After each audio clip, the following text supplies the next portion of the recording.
नमस्कार, आप देख रहे हैं आप दी टुडे और मैं हूं आपके साथ वैशाली। आइए रुक करते हैं आज की खास खबर पर। झांसी से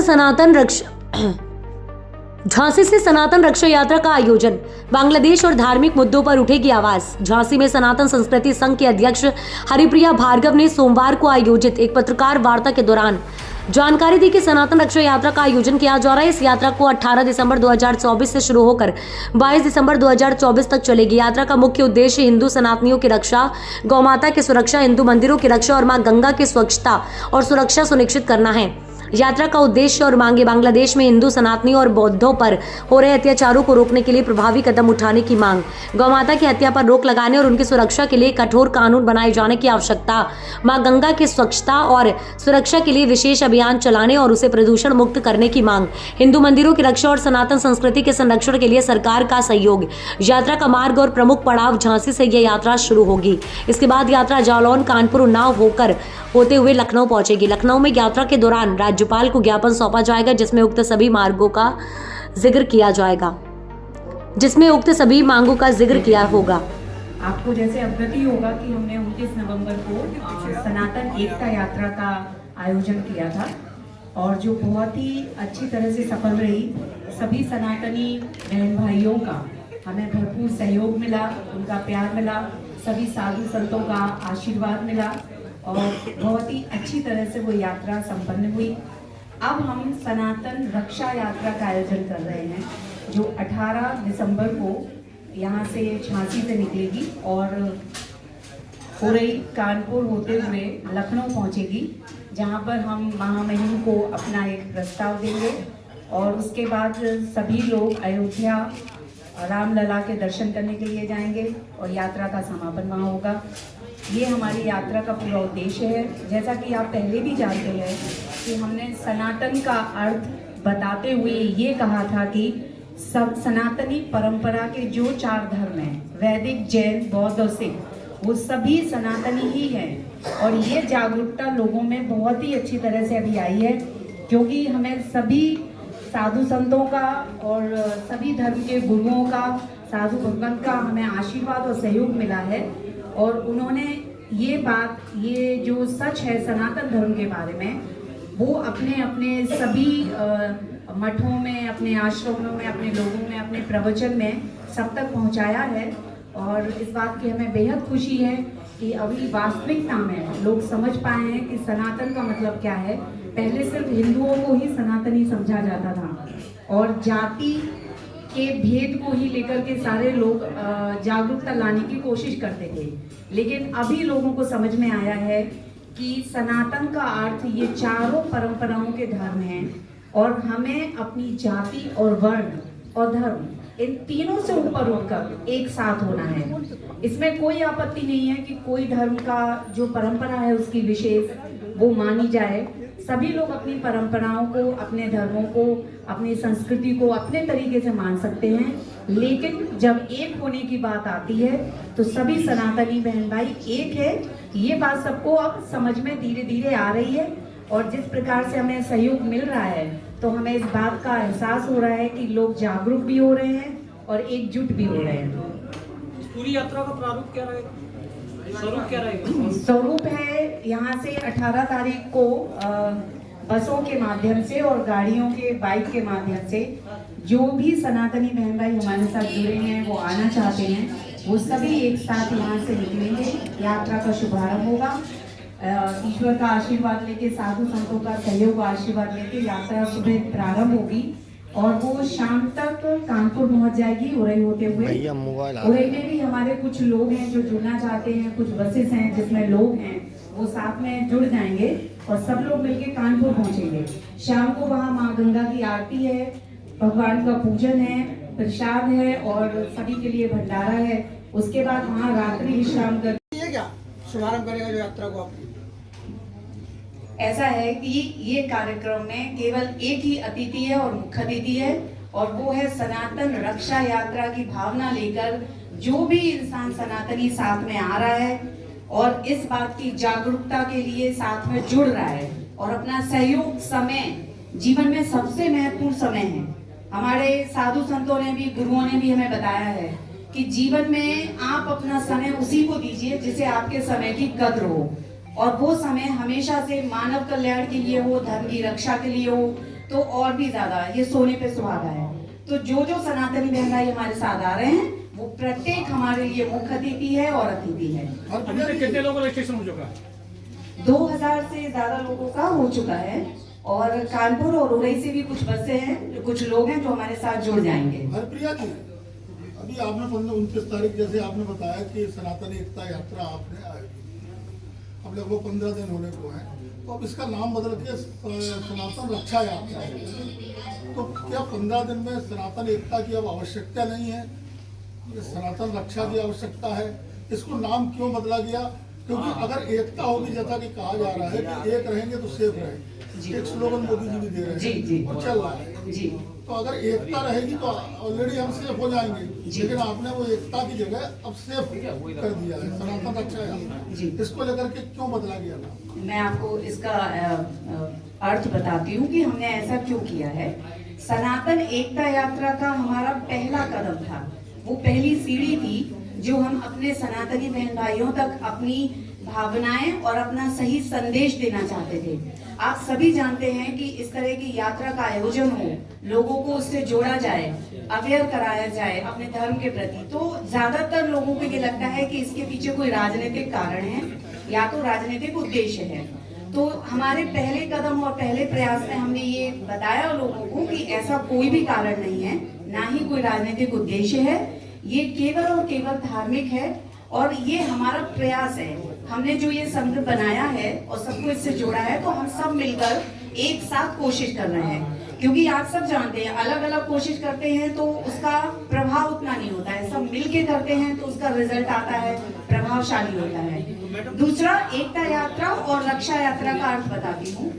जब हम एकजुट हो गए हैं एकता यात्रा के माध्यम से, काफी सारे लोग हमारे साथ जुड़ गए हैं, तो अब हमारे लिए एक टारगेट है, एक लक्ष्य है हमारे लिए, और वो लक्ष्य है सनातन की रक्षा का। और रक्षा इसलिए जरूरी नहीं है कि वो खतरे में है, ऐसा नहीं होता है। रक्षा का अर्थ होता है जब आप शांति श्रद्धा से भरपूर होते हैं, फिर आपको शौर्य की आवश्यकता है, आपको ये बताने की आवश्यकता है जो नकारात्मक लोग, नकारात्मक विषय, नकारात्मक गतिविधियां समाज में, देश में और देश के बाहर जिस तरह से फैल रही हैं और अपना प्रभाव डाल रही हैं, और जिससे सनातनी बहन भाइयों का जीवन मुश्किल होता जा रहा है और हमारे धर्म और संस्कृति को भी बहुत खतरा हो रहा है, तो एक हमने लक्ष्य निर्धारित किया है, और उस लक्ष्य को पाने के लिए इस यात्रा का नाम सनातन रक्षा यात्रा रखा है। इसके पीछे और कोई कारण नहीं। मैडम, क्या योगी हो चुकी है? मतलब एकता है ही नहीं, तो अगर एकता है ही, अगर है ही, तो आपने एकता यात्रा क्यों निकाली? अगर एकता है तो एकता को दिखाना तो पड़ेगा, प्यार है तो प्यार बताना तो पड़ेगा। एक तो थे ही, एक मंच हमने बनाया, एक यात्रा हमने निकाली, और जितने लोग स्वेच्छा से, अपनी मर्जी से, अपनी इच्छा से अपना सहयोग दिया, उन्होंने अपना समय दिया, हमारे साथ जुड़े, तो एक संदेश गया समाज में, देश में, लोगों में। जैसा कि मुझे याद है पिछली बार जब आपसे बात हो रही थी तो आप बोले थे कि एकता नहीं है, अलग अलग बिखराव है। देखिए, बिखराव जस्ट तो आपने कहा उनको एक करने के लिए हम लोग, ये सनातन समझ में आया हम लोगों को भी, तो अच्छा लगा।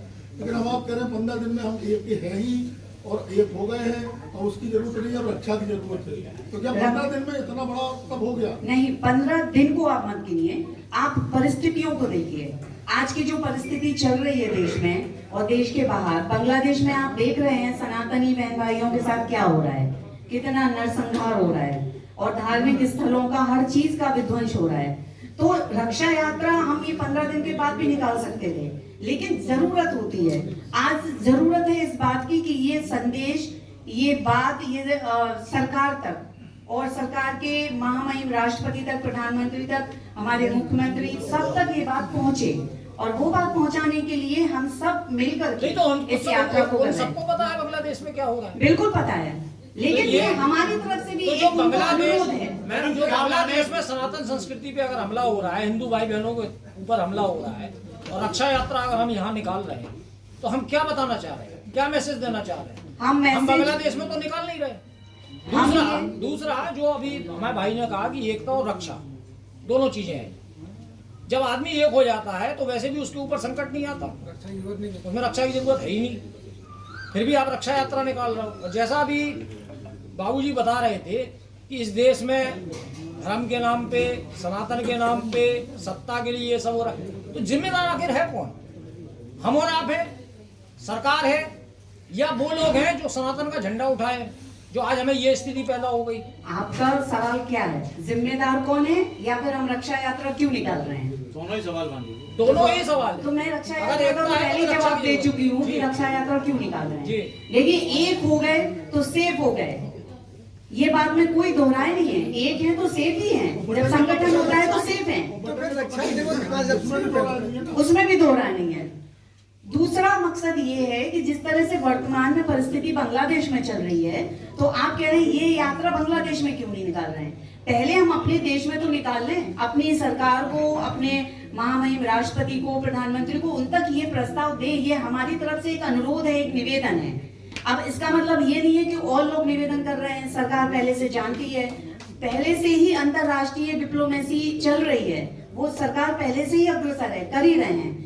लेकिन पहले से जो कार्य चल रहा है उस कार्य में हम अपना योगदान नहीं दे सकते, ऐसा तो नहीं है। ये कार्य अभी भी चल रहा है, अभी भी नरसंहार चल रहा है, अभी भी हो रहा है। अभी कुछ दिन पहले ही आपने देखा होगा, वहां पर संगठनों ने ऐसा लिख के स्लोगन निकाला कि जो भी रेस्टोरेंट अगर गाय का मांस नहीं बेचेगी उसे बंद कर दिया जाएगा, और किसी भी हिंदू की रेस्टोरेंट में कोई खाना खाने नहीं जाएगा।